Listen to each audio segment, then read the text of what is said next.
Look, history is written by the winners, right? And so in this case, it's been written by men. And there's this whole world of female stories behind these historical moments that haven't been told before. NASA and Life magazine wanted to present this very wholesome, very specific image of these people and these families, despite whatever was going on in their personal lives, which led to all sorts of interesting dramas we get into. I think what's so cool about our show is you have the space program, you have all these men, they were heroes, and then you have the media coverage of them at the time. And then our show goes the behind the scenes of that. Here's the achingly human side of all of it, and let's explore that. They were thrust into this stardom overnight and they didn't realize it was coming. One morning they wake up and there's hundreds of reporters on their lawn that they can't get rid of, and for the rest of the program. It was like you were letting these cameras into your life and you didn't want to necessarily, and you had to present to them this image of perfection and cool, calm, collected, and I'm sure they weren't feeling that way inside. For Glenn, it was a very different experience, that level of fame. I think he had some understanding going into it that was going to be a part of it. He had a little bit of exposure to the press. He was used to being in front of the camera. And so that gave him kind of an edge going into the program. He understood that it was going to be a really vital part to getting the country on board, to getting them excited, to getting the funding for the program. So he made that a big part of his work and trying to get the other guys on board to understanding that was going to be an essential part to the program. So Glenn was very ready for that responsibility and kind of excited to use it to his advantage to try to become the first American in space. Now, when we think about NASA, it's world famous.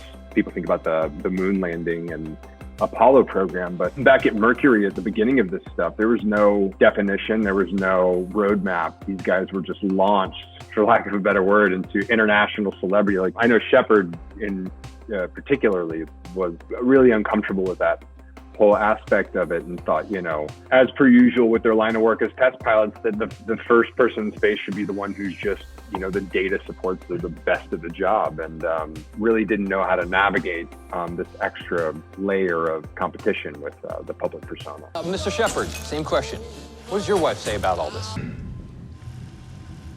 I have no problems at home.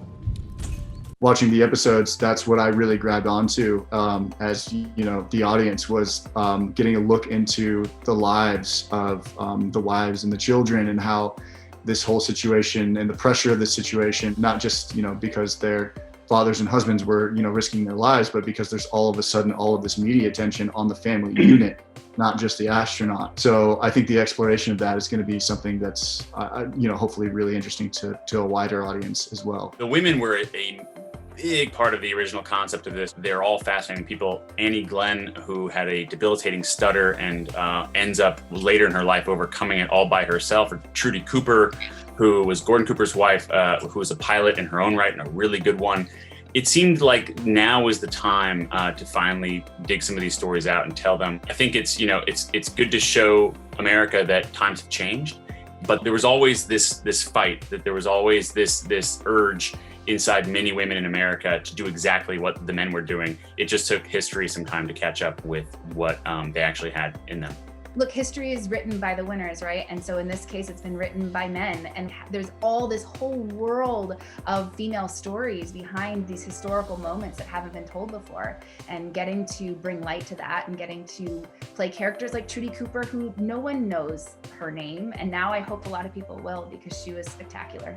I do feel like Annie Glenn did kind of get her due. She did so much, especially later on in life. And so all of that is very well documented. It's a lot harder to find intimate things about her from when he was actually in the space program, because at that point, she had the 85% stutter. So she was, I think, very well protected. Like she had a very good friendship with Loudon Wainwright, who was the life reporter who covered everyone. I think he was quite protective of her. Eloise, Nora, and Shannon, I think she blew me away. It's remarkable, not just how well they portrayed those women and the nuance that they gave, emotionally complicated scenario that these characters were actually in, where they had to portray one image because they were constantly in the public eye. And then as soon as, the camera was gone, to sort of also show the vulnerability